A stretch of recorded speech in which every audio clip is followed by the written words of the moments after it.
আসসালামু আলাইকুম। শুধু ঘুম আপনাদেরই লেগেছে নাকি?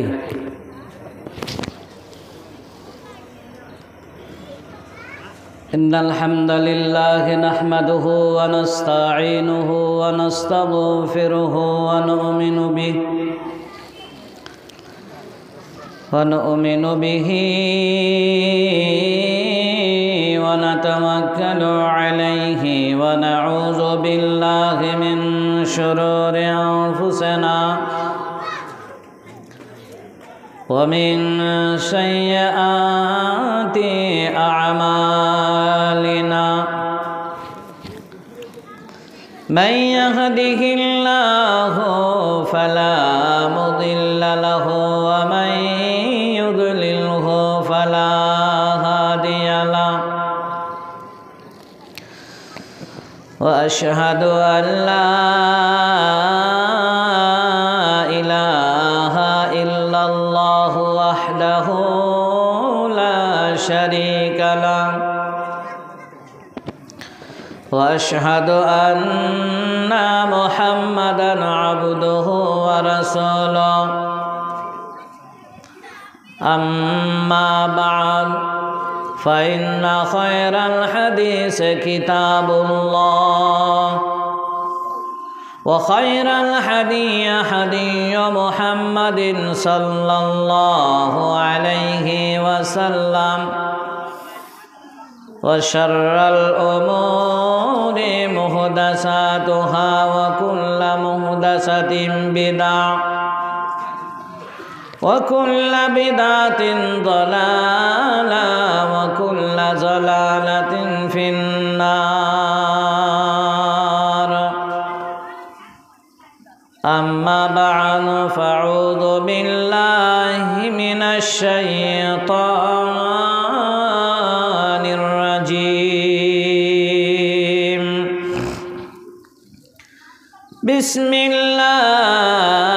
বিসমিল্লাহির রহমানির রহিম।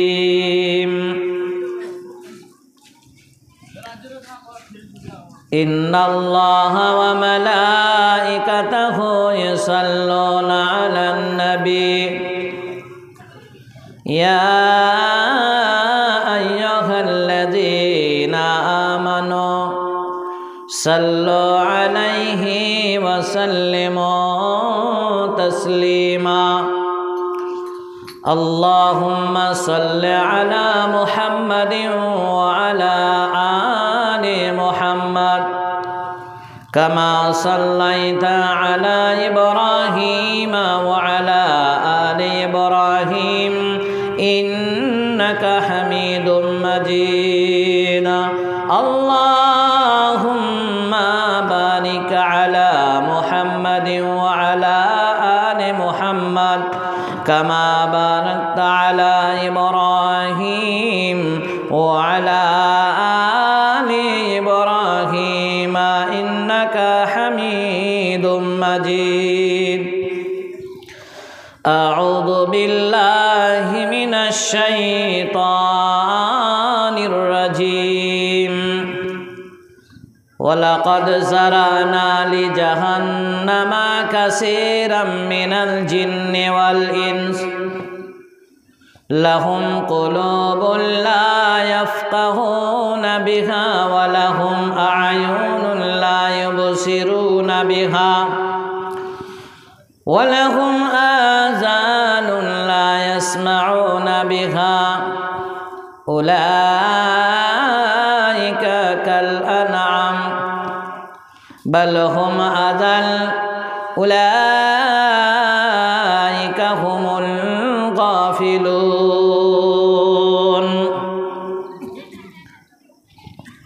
ইসলাম দরদি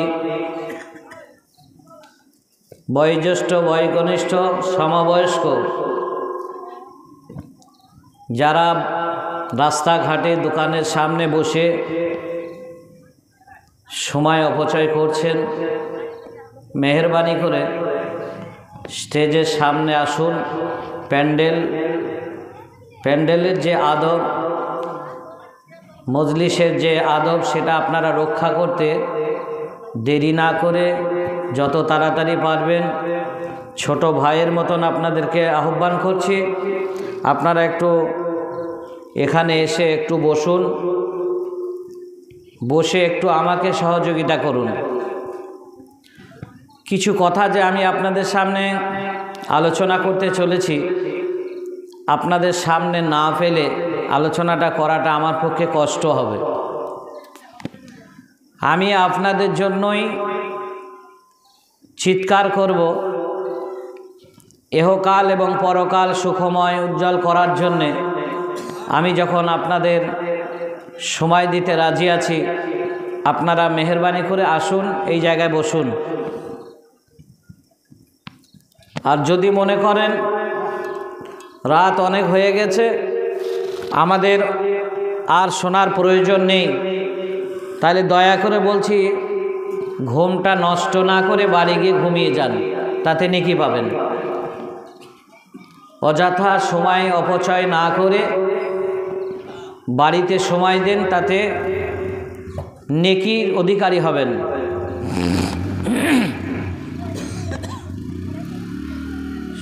প্রশংসা মাত্রই মহান আল্লাহর, যে আল্লাহ সুবহানাহু ওয়া তাআলা আমাদেরকে সৃষ্টি সেরা করেই ক্ষান্ত হননি। যুগে যুগে কালে কালে নবী বা রসুল আল্লাহ প্রেরণ করেছেন একটি কারণ, পথ ভোলা মানুষগুলোকে গুছিয়ে সাজিয়ে আল্লাহর সঙ্গে জুড়ে দেওয়া। এই দায়িত্বের জন্য, এই ডিউটির জন্য মহান আল্লাহ পাক রব্বুল আলামিন নবী রসুল পাঠিয়েছিলেন। সেই সৃষ্টির সেরা মানুষ আজ আমরা সেই স্রষ্টার হাজারো নাফরমানি করছি, করার মানসিকতাও নিয়েছি। আল্লাহ আলেমুল গায়েব, আমি হয়তো আপনাদের বলতে পারবো না, আমি দুটি বলতে পারবো দায়িত্ব নিয়ে, তিনটে পারবো না। নাম্বার 1, আল্লাহর নেমখারামি করেছেন। নাম্বার 2, আল্লাহর নাফরমানি করছেন। আমার দ্বারা যেটা অসম্ভব, আগামীকাল আল্লাহর নাফরমানি করবেন, এটা আমি বলতে পারবো না। কে পারবে এটা? একটু কথা বলুন আমার সঙ্গে। এই কথাটা কে বলতে পারবে? একটু মুখ খুলে বলেন ভাই, দয়া করে বলছি। আপনারা ভালো করেই জানেন একটি বছর 12 মাসে রানিং, তার মানে আর কয়েকটা দিন বাকি 1 বছর পূর্ণ হতে। এই সাকরগাছার মাটিতে মাস নয়, কয়েকটা দিন বাকি আছে, 1 বছর পূর্ণ হয়ে যাবে। আমি অন্য লাইনের মানুষ, যার ফলে আমার বক্তব্য শুনতে গেলে ঘুমানোর কোনো সুযোগ নেই। মাঝে মাঝে একটু কথা বললে আমি জানবো যে আপনারা আমার বক্তব্য শুনছেন। মানাটা হচ্ছে পরের বিষয়। আমি দুটি দায়িত্ব নিয়ে বললাম, একটা হলো নেমখারামি করেছেন, 2 নম্বর নেমখারামি করছেন, 3 নম্বর নেমখারামি করবেন। এটা আমি বলতে পারবো না, কে বলতে পারবে? আল্লাহ। তা সেই আল্লাহ সুবহানাহু ওয়া তাআলা, তিনি আলেমুল গায়েব, তিনি সামনে পেছনে সমস্ত খবর রাখনেওয়ালা। সেই আল্লাহ জানা সত্ত্বেও আমাদেরকে রুজি দিয়ে আমাদেরকে হায়াতে জিন্দেগি দান করেছেন। একবার জোরে সোরে বলা যাবে না আলহামদুলিল্লাহ? 4 জনা ঘুমিয়ে থেকে আপনারা উঠলেন, একটু জোরে বলুন না আলহামদুলিল্লাহ। তারপরই প্রশংসা, পরপরই দরুদ ও সালাম, শান্তি বৃষ্টির ন্যায় অবতীর্ণ হোক বিশ্বের বিশ্ব নবী জনাবে মুহাম্মদুর রাসূলুল্লাহ সাল্লাল্লাহু আলাইহি ওয়াসাল্লামের উপর। আল্লাহুম্মা সাল্লি আলাইহি আল্লাহুম্মা বারিক আলাইহি। ভাই ও বন্ধুরা আমার, সন্ধ্যা থেকে নিয়ে বাদ আসর থেকে নিয়ে আপনারা ছেলেদের প্রতিযোগিতায় অংশগ্রহণ করেছিলেন। তারপরেই এশার নামাজের পর বিভিন্ন বক্তার মুখ থেকে আপনারা বক্তব্য শুনছিলেন, আমিও শুনেছি কিছু। আমি আল্লাহ সুবহানাহু ওয়া তাআলার দরবারে বক্তৃতার পূর্বে এই দোয়া কামনা করি, হে প্রভু, আমরা যা শুনেছি, যা শুনছি, আগামী তো যেটা শুনব, আমাদের হায়াতে জিন্দেগিতে আমলে যেন আমরা পরিণত করতে পারি, এই তৌফিক তুমি আমাদের দান করো। কি বলতে হয় এখানে একটু বলবেন না? দোয়া বললে কি হয়? গুনাহ হয় নাকি? দেখেন ঘুমের ঘরে তাও এরকম ঘাড় লাগছে, বলছে হ্যাঁ। আমার বক্তব্য কিন্তু উল্টোপাল্টা হয়ে যাবে, বুঝতে পেরেছেন? একটু বুঝে সুঝে ঘাড়টা লেডেন, নাইলে কিন্তু সেরা রোগ হয়ে যেতে পারে। আমি আপনাদের সামনে যে বিষয় নিয়ে বক্তব্য শুরু করতে চলেছি সেটা হলো এই যে আল্লাহ পাক রব্বুল আলামিন জান্নাতও সৃষ্টি করেছেন, জাহান্নামও তৈরি করেছেন।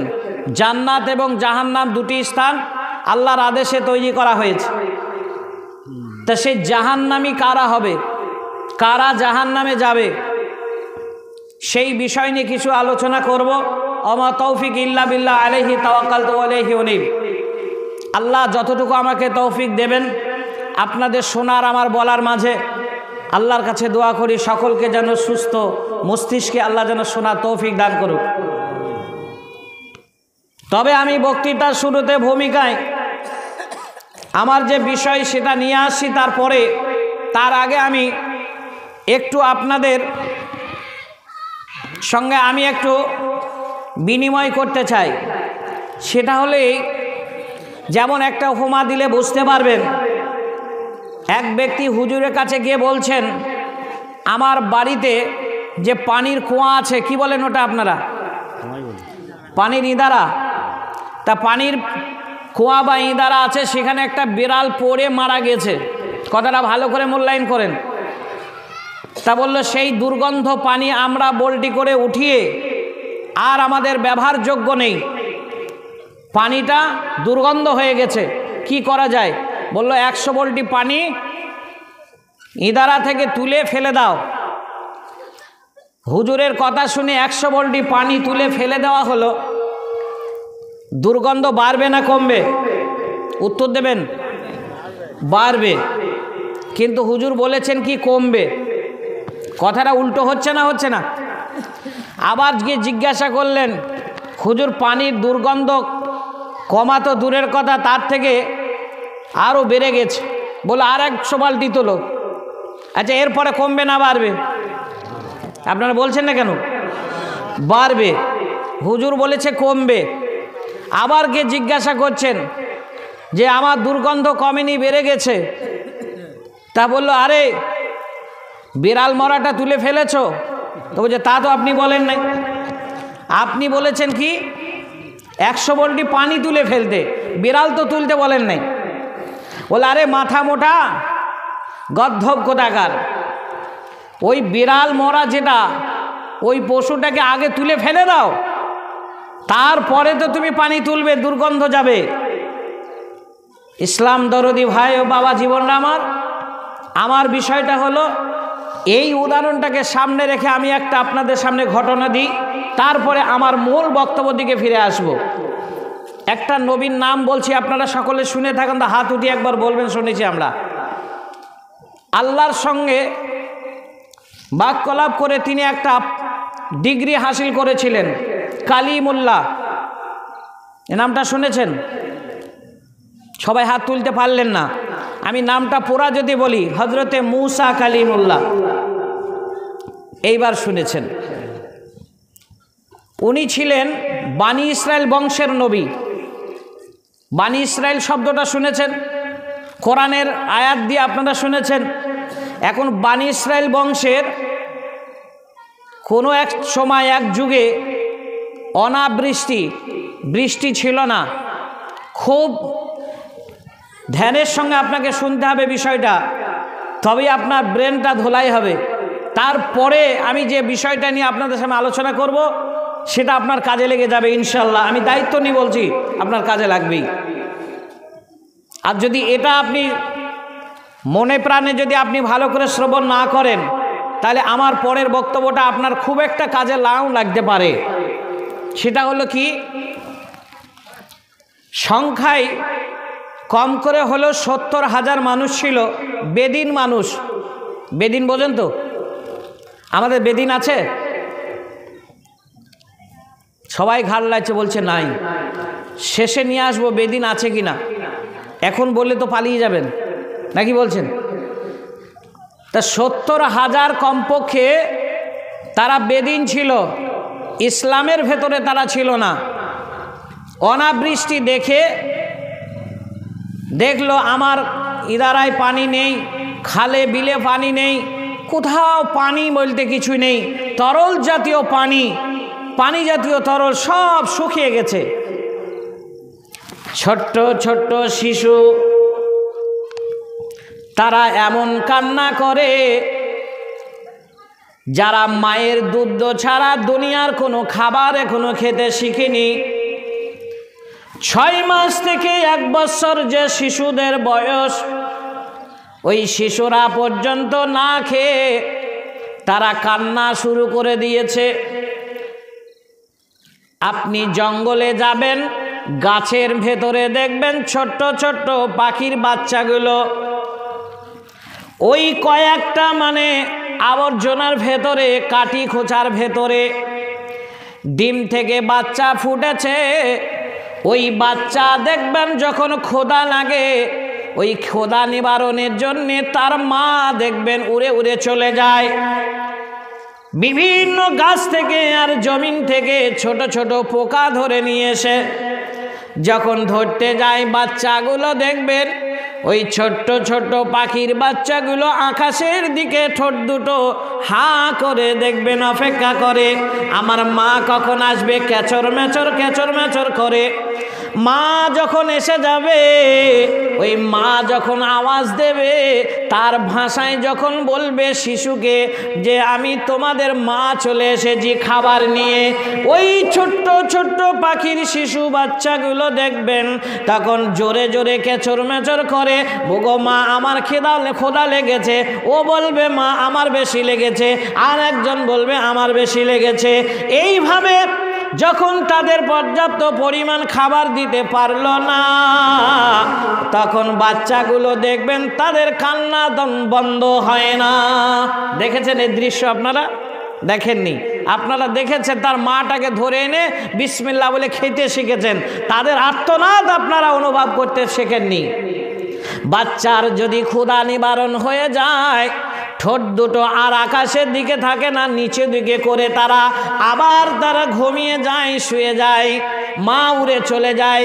বাচ্চাদের পেট পূর্ণ হয়ে গেলে ওই মা এবার নিজে খাবারের জন্য ছুটে যায়, মা কোনোদিন আগে খায় না। ঠিক ওইভাবে যে শিশুগুলো, যে ছোট ছোট ছেলে মেয়েরা 6 মাস থেকে 1 বছর বয়স, ওরা যখন মায়ের দুধ ছাড়া পৃথিবীর কোনো খাবার এখনো খেতে শেখেনি, শুধু মায়ের দুধটা ছাড়া তাদের কিছু খাবার এখনো নেই, সেই শিশুগুলা কাঁদতে শুরু করেছে। শিশুগুলা যখন মা মা করে তার নিজের ভাষায় যখন কাঁদে, আর ওই মা, ওই গর্ভধারিণীর মা তখন আর ধৈর্য রাখতে পারে না, তখন একবার চলে যায়, নিজের আঙ্গুলটা শিশুর মুখে দিয়ে দেয়। আঙ্গুলটা মুখে দিয়ে যখন 2 বার টান দেবে, মায়ের বুকের ডোটা মায়ের বুকের বোটায় যখন মুখটা লাগিয়ে টান দেয়, যেমন খাবার বেরিয়ে আসে, ঠিক ওইভাবে টান দেওয়ার চেষ্টা করে। 1000 বার চেষ্টা করো, 1 বিন্দু তার খাবার বেরিয়ে আসবে না। ওই শিশুদের কান্না। শুধু তাই নয়, বাড়িতে যে পশু আছে, পক্ষী আছে ডালে, তারাও পর্যন্ত কাঁদতে শুরু করেছে। 1 নয়, 2 নয়, 100, 200 নয়, 1000, 2000 নয়, 70,000 বেদিন মানুষ তারা একত্রিত বসে তারা আলোচনা, তাদের মাশওয়ারা শুরু হয়ে গেছে। কি করলে পানি পাওয়া যাবে, কোথায় গেলে পাবো, কিভাবে আসবে পানি, আর কিভাবে বা আমরা বাঁচবো, আমরা মনে হচ্ছে মারা যাব। পানি এমন একটা জিনিস, এমন একটা খাদ্য, সমস্ত খাদ্যকে এক পাল্লায় চাপিয়ে দিতে হবে, আর পানি নামে খাদ্যটাকে আর এক পাল্লায় চাপিয়ে দিলে তবুও সমান হবে না। ঠিক না ভুল ভাই? হ্যাঁ, তবু সমান হবে না। এই পানিটা এমন একটা খাদ্যর ভেতরে পড়ে, ওই পানিটা মানে তার জীবন বলা হয়েছে প্রাণ। সুতরাং এই পানির জন্য তারা এমন আলোচনা শুরু করে দিল। আমরা একদিন নয়, দুদিন নয়, মাস মাস পার হয়ে যায়, বছরের কাছাকাছি হয়ে যায়। আমরা খাল বিলের পানি এনে এতদিন পান করেছি, ওখানেই দাঁড়ায় পানি এনে পান করেছি, কোথাও দেখতে পাচ্ছি না পানি। এখন আমরা কি করব? এক শ্রেণী মানুষ বলল, শোনো শোনো, এই যুগের এমন একটা, এই যুগের সর্বশ্রেষ্ঠ মানুষ রূপে যাকে আমরা হয়তো চিনি না, আর চিনেও আমরা চিনতে পারিনি, তিনি হলেন হযরতে মূসা। পানি রাখতে হবে, খোদ্দ শুনলে হবে না। এখানে আমরা তর বসে না থেকে আমরা চলো একে একে চলে যাই। হযরতে মূসার কাছে বিনীন মানুষরা গিয়ে বলল, ওগো মূসা, আমরা আজ বিপদে পড়েছি, এই বিপদ থেকে একমাত্র তোমার দ্বারা সম্ভব, তুমি রক্ষা করতে পারো, তুমি ছাড়া পৃথিবীর কারো দ্বারা সম্ভব নয়, তবে আমাদের পানির জন্য একটু ব্যবস্থা করে দাও। হযরতে মূসা মনে মনে মানে চিন্তা করলেন, মনে কল্পনা করলেন, নিয়ত করলেন কি, আমি মূসা ওদের কথা শুনে যদি হাতটা উঠিয়ে যদি আল্লাহর কাছে দোয়া করি, আল্লাহ তুমি বৃষ্টি দাও, ঠান্ডা বৃষ্টির প্রয়োজন আছে, আমাদের আহারের প্রয়োজন আছে, তুমি দাও। আল্লাহ যদি আমাকে বলে দেয়, মূসা রে, তোর পানি একা দরকার না, মহল্লাবাসী সকলের দরকার। কার দরকার পানি? সেই মুহূর্তে আমি মূসা মিথ্যা কথা বলতে পারি না, আমি সত্য কথা বলে দেব। আমি বলবো, ইয়া আল্লাহ, পানি শুধু আমারই দরকার নয়, মহল্লাবাসী সকলের দরকার, নারী পুরুষ আবাল বৃদ্ধ সকলের পানির প্রয়োজন আছে। এই কথা যখন আমি আল্লাহকে বলবো, আল্লাহ তখন বলবেন, মূসা তুমি তো একা হাত উঠিয়ে আমার কাছে পানি আর্তনাদ করো, মহল্লাবাসী তো কেউ হাত উঠায়নি, কেউ আমার কাছে চায়নি, কেউ আমার কাছে কান্না করেনি, কেউ আমাকে সেজদাও দেয়নি, তাহলে তাদের জন্য তুমি কেন আর্তনাদ করো? তুমি কেন চাচ্ছ? এই কথা যদি আল্লাহ বলে দেয়, ওই জন্য হযরতে মূসা তিনি সেই যুগের বিখ্যাত নবী ছিলেন, সেই যুগের সব থেকে ব্রেনী নবী ছিলেন, এত আল্লাহর বারহাক নবী ছিলেন, সত্যবাদী নবী ছিলেন। মূসা কালিমুল্লাহ মহল্লাবাসী দিকে লক্ষ্য করে বললেন, ও তোমরা শুনে নাও, জেনে নাও, পানি তোমাদের দরকার, আমারও দরকার। এখন সকলের যখন পানির দরকার, চলো আমরা সকলে মিলে জুলে একটা ফাঁকা ময়দান দেখি, সেখানে গিয়ে আমরা ইস্তেসকা নামাজ আদায় করব। নামাজ আদায় করে আল্লাহর কাছে আমরা সকলে মিলে হাত উঠিয়ে আল্লাহর কাছে ক্রন্দন করি। আমাদের কান্না শুনে, আমাদের আর্তনাদ শুনে আল্লাহ হয়তো কবুল করতে পারে, চলো আমরা সকলে যাই। তা হযরতে মূসা আলাইহিস সালাম তিনি চললেন, এক নয়, দুই নয়, ৭০,০০০ মানুষকে নিয়ে যখন গরু ছাগলের মতো যখন ডাকিয়ে নিয়ে চলে গেল, যাওয়ার পরে সেই ময়দানে আল্লাহর কাছে যখন হাত উঠিয়ে দোয়া করতে শুরু করলেন, আল্লাহকে বললেন, রব্বুল আলামিন, এই যে মহল্লাবাসীরা আছে, এরা নেমখারামি করতে পারে, এরা গুনাহ করতে পারে, তোমাকে অস্বীকার করতে পারে, তোমাকে সেজদা না দিতে পারে, তোমার খেয়ে তোমার পরে তোমার মানে গুণ নাও গাইতে পারে, কিন্তু মায়ের কোলে ওই ছোট্ট ছোট্ট শিশু সন্তান, মায়ের বুকে দুধ পর্যন্ত শুকিয়ে গেছে, তাদের খাদ্য বলতে পৃথিবীতে দ্বিতীয় খাদ্য কিছু নেই, সুতরাং ওই শিশুগুলা মারা যাবে, ওরা কি দোষ করেছে? শুধু তাই নয়, তোমার সৃষ্টির ভেতরে যারা মানে পক্ষকুল রয়েছে, ওই পাখি বাসাগুলো দেখি তারা মারা গিয়েছে, অনেক হয়তো পানির জন্য ছটফট করছে, আল্লাহ তারা তো কোনো অপরাধী নয়, তারা তো দোষ করেনি। শুধু এখান থেকে ক্ষান্ত নয়, আমাদের বাড়িতে ছাগল গরু এরকম দম্বা আছে, এই পশু পাখি রয়েছে, এই পশুগুলা এমন কি অপরাধী, এমন কি অন্যায় করেছে, গুনাহ করেছে, যে ওরা পর্যন্ত কষ্ট পাচ্ছে। আল্লাহ গো, আমরা যদি আমাদের কাছে যে সমস্ত মহল্লাবাসী রয়েছে এরা নেমখারামি করতে পারে, কিন্তু ওরা তো কিছুই করেনি, সুতরাং ওদের দিকে লক্ষ্য করে তোমার পক্ষে একটু বৃষ্টি বর্ষণ করো। আল্লাহর কাছে যখন এইভাবে লম্বা যখন দোয়া শুরু করেছেন, মহান আল্লাহ রাব্বুল আলামিন ওহীর মাধ্যমে জানিয়ে দিলেন, মানে মূসাকে তখন জানিয়ে দিলেন, মূসা তুমি শুনে নাও, জেনে নাও, তুমি যাদেরকে নিয়ে আজকে আমার কাছে হাত উঠিয়েছো তার ভেতরে এমন একটি মানুষ আছে। ভাইয়েরা আমার, বন্ধুরা আমার, মায়েরা বোনেরা, ভালো করে ঘটনাটা শুনে যায়। আল্লাহ রাব্বুল আলামিন মূসা কালিমুল্লাহকে জানিয়ে দিলেন, মূসা রে শুনে নাও, জেনে নাও, তুমি যাদেরকে নিয়ে আমার দরবারে হাত উঠিয়েছ তার ভেতরে 1000 নয়, 2000 নয়, 100 200 নয়, একটি মাত্র লোক আছে যাকে আমি চিহ্ন করে রেখেছি। ওই মানুষটা জন্ম থেকে নিয়ে আজ অবধি, আজ পর্যন্ত সে একটা বছর একটা মাস নয়, সে 40 বছর ধরে আমি আল্লাহর নাফরমানি করেছে। সুতরাং ওই নাফরমানি বান্দার কারণে, নাফরমানি ওই মানুষটার কারণে, ওই গুনাহগার মানুষটার কারণে, ওই অপরাধীর কারণে আমি আল্লাহ তোমাদের মহল্লায় বৃষ্টি বন্ধ করে দিয়েছি। আমি এই কারণে তোমাদের বৃষ্টি বন্ধ করেছি। তাহলে কি করা যাবে? আল্লাহ বলে দিলেন, মূসা তোমার কাজ একটি, ওই মহল্লা থেকে, ওই দুয়ার মজলিস থেকে ওই নেমখারামি মানুষটাকে যতক্ষণ তুমি আলাদা না করবে, যতক্ষণ তাকে বঞ্চিত না করবে, যতক্ষণ তাকে বার না করে দেবে, আমি আল্লাহ ততক্ষণ পর্যন্ত বৃষ্টি দেব না, দেব না, দেব না। একটা মিনিট ভাবেন তো, কটা লোক নেমখারামি করেছে বললাম? কি গো, ঘুমিয়ে গেছেন? মাত্র একটি লোকের কারণে বৃষ্টি বন্ধ। এইবার মূসা আল্লাহর এই কথা শুনে বলছেন, আল্লাহ আমি যে দুর্বল, আমার নেই কোনো সৈনিক, নেই কোনো অস্ত্র, আমি যে দুর্বল, নেই কোনো অর্থ, আমার অর্থ নেই, সৈনিকও নেই, অস্ত্রও নেই, এই 70,000 মানুষের সাথে কিভাবে আমি মোকাবেলা করি, আর কিভাবে আমি ভাষাটা তাদের কাছে পৌঁছাবো?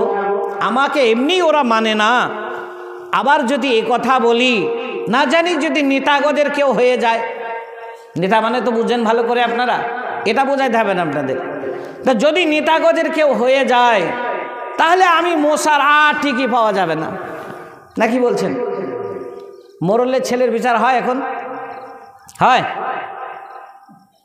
মোরলের ছেলে যদি কোটি কোটি টাকা যদি মেরে দেয় তবু বিচার হয় না। গরিবের ছেলে যদি গাছের একটা আম পাড়ে তার একটা পা ভেঙে দেওয়া হয়। ঠিক বলছি না ভুল বলছি? তো মোরলের ছেলের বিচার হয় না। তা হযরতে মূসা কালিমুল্লাহ বললেন, আল্লাহ মাবুদ, আমি কেমন করে তাদের সাথে মোকাবেলা করব? 70,000 মানুষ আছে, তারা এই 70,000 মানুষের সামনে আমার এই বার্তাটা কিভাবে আমি পৌঁছাবো? আল্লাহ বলে দিলেন, মূসা তোমার দায়িত্ব শুধুমাত্র প্রকাশ করে দাও, বলে দাও, পৌঁছিয়ে দাও, তারপরে আমি আল্লাহ তাদের কানে কিভাবে আমি পৌঁছিয়ে দেব, তাদের কিভাবে জাগরণ হবে তুমি দেখতে থাকো। আল্লাহ যখনই পারমিশন দিয়ে দিলেন, হযরতে মূসা তখন হাত উঠিয়ে বললেন, ভাইয়েরা আমার, বন্ধুরা আমার, এইরকম শ্রেণীর মানুষ আমার এই দুয়ার মজলিসে কে আছো গো? একবার হাত উঠিয়ে দেখাও। বলুন, হাত তুলাবেন? কি গো, যদি বলা হয় গত শনিবার দিন ইলাম বাজারে 5টা গরু চুরি হয়েছে, ভেবেন না যে মৌলভী সাহেব দেখতে গিয়েছিল, আবার 5টা গরু চুরি হয়েছে। তা সাকরগাছা তো অর্ধেক মানুষ থাকে ইলাম বাজার হাটে, তা বলুন তো গরু 5টা কে নিয়েছেন? কে হাত উঠিয়ে বলবেন, বলেন দেখি আগে।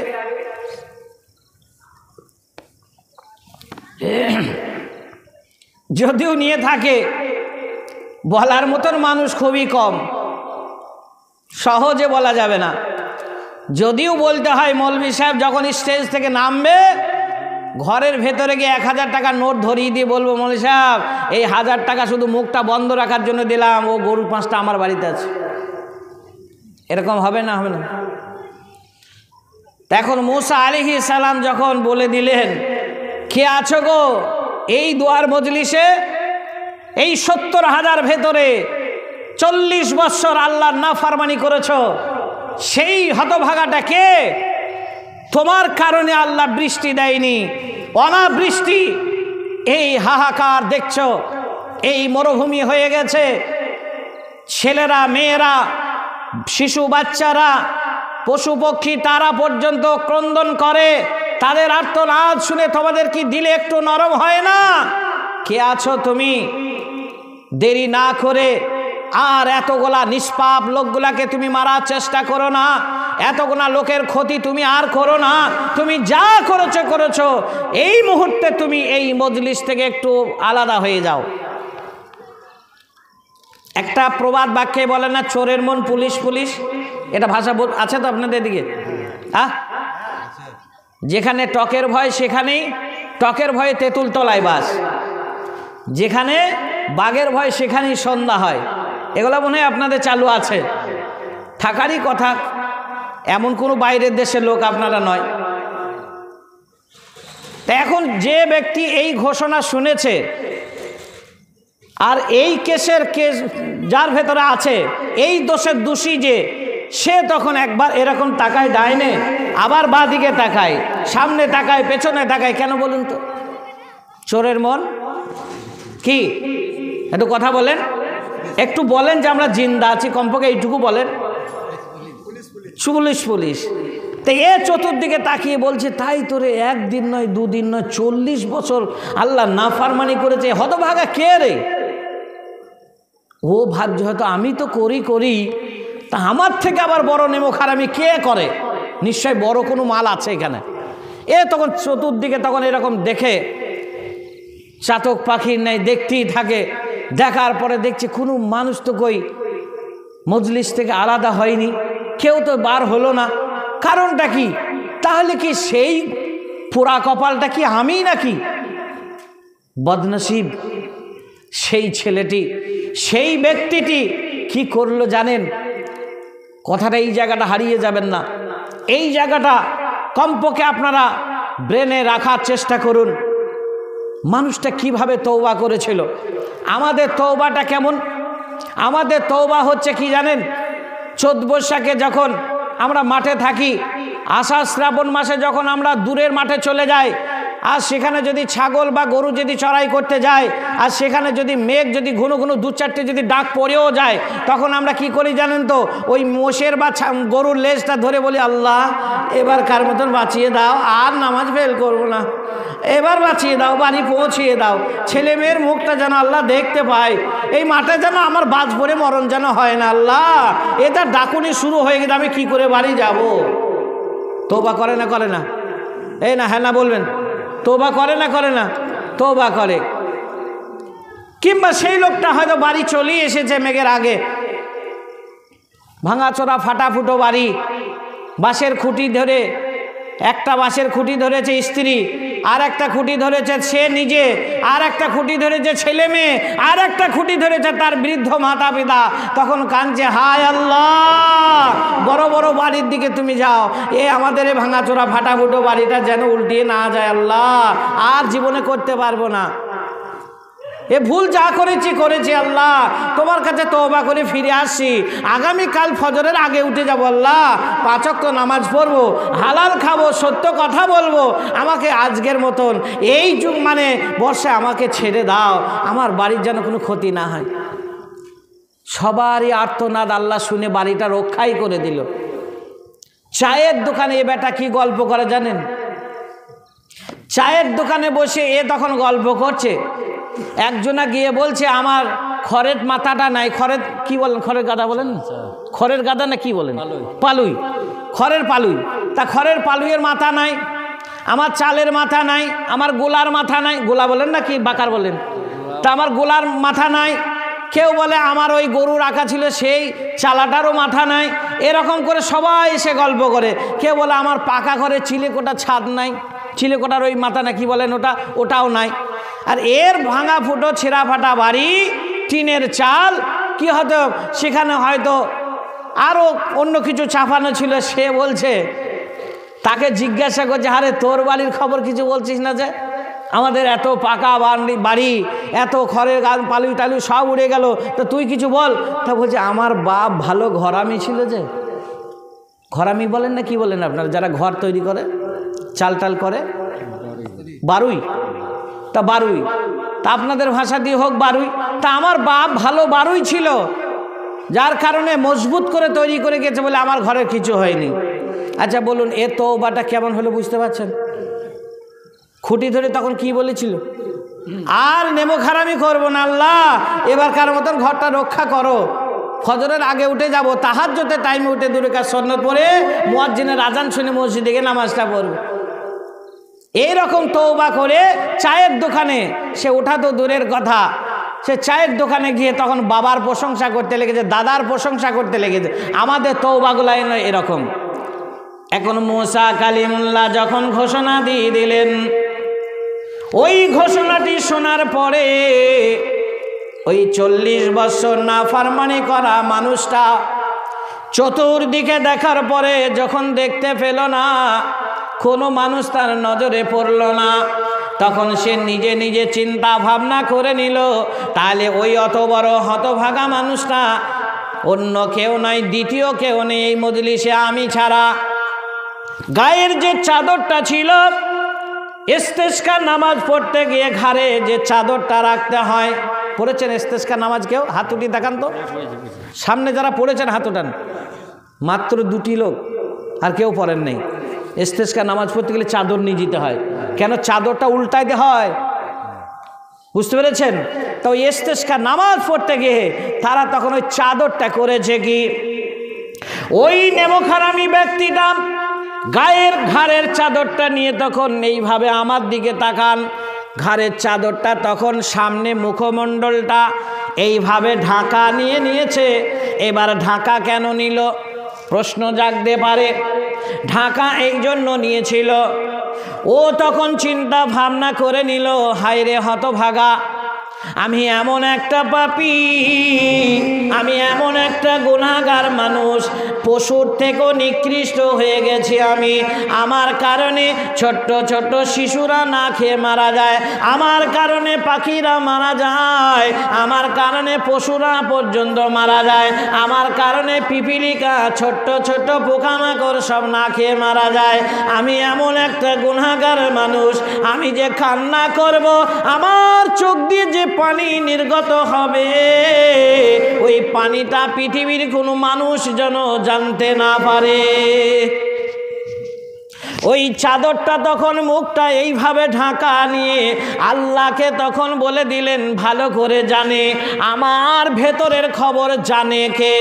একবার বলি, আমার ভেতরের খবরটা জানে কে? লিল্লাহে তাকবীর। একটু জোরে বলতে পারলেন না? তা আমার গোপনে খবর কে জানে? একমাত্র আল্লাহ ছাড়া কেউ জানে না। এর নামাজ না পড়ে, ইসলাম কবুল না করতে পারে, সে মুখটা ঢাকা নিয়ে তখন সকলের যিনি সব প্রয়োজন মেটানেওয়ালা, তার নামটা কি? আল্লাহ। সেই আল্লাহর কাছে বলছেন, আল্লাহ গো, আমি যে বড় গুনাহগার, আমি যে বড় পাপী, আল্লাহ গো, 40 তো দূরের কথা, আমার মনে হয় 40 থেকে আরো অনেক বেশি হবে। কেন? আমার বয়সটা কোন 70-80 হয়ে গেছে। আল্লাহ গো, আমার জন্ম থেকে নিয়ে আমার সজ্ঞানে আমার মনে পড়ে না কোনোদিন তোমার শুকরিয়া জ্ঞাপন করেছি, আমার মনে হয় না। আমার জ্ঞান হওয়ার পর থেকে তোমার নাফরমানি করে বসেছি। আল্লাহ গো আমি জানি না তুমি এত বড় খবর রাখো। আল্লাহ আমি জানি না আমার ব্যাপারে তোমার কাছে এত খবর জমা হয়ে গেছে। তাই প্রভু গো আমি তোমার কাছে আমি আমার অভিযোগটা শুনিয়ে দিলাম। আমার জীবনে যত পাপ রাশি আছে, আমার জীবনে যত গুনাহ আছে আল্লাহ, যত সাগিরা কাবিরা, যত গোপনে প্রকাশ্যে যত গুনাহ আছে সমস্ত গুনাহকে তুমি করো কি আল্লাহ মাগফির লাহু, আল্লাহ গো তুমি ক্ষমা করে দাও। আল্লাহুম্মা রহমহু, তুমি আমার উপরে দয়া করো। এইভাবে যখন কান্না শুরু করে দিয়েছে, ওই কান্না করার পরে চোখের পানিটা গাল দিয়ে বয়ে আস্তে আস্তে আস্তে আস্তে যখন মাটিতে পড়ব হয়েছে, মাটিটা এখনো পর্যন্ত পড়েনি। এমত অবস্থায় ওই চোখের পানিটা মাটিতে পড়ার আগে আগে আসমান থেকে পানি মাটিতে পড়ে গেল। হযরতে মূসা তখন বললেন, আল্লাহকে বললেন, রব্বুল আলামিন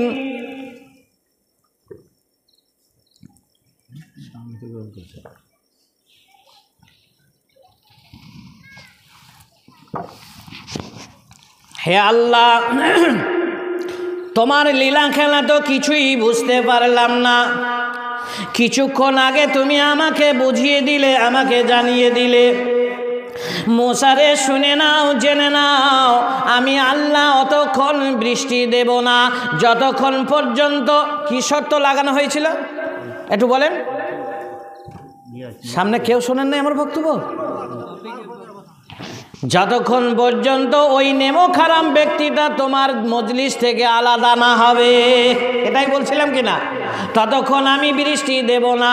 আল্লাহ গো আমি চতুর্দিকে চেয়ে দেখলাম আমরা যতগুলো মানুষ বাড়ি থেকে রওনা দিয়েছি, এই ফাঁকা ময়দানে অতগুলো মানুষ আছি, একটা ছোট বড় আবাল বৃদ্ধ কেউ জামাত থেকে আলাদা হলো না, কেউ বাড়ি গেল না, কেউ আলাদাভাবে সে আলোচনা করলো না।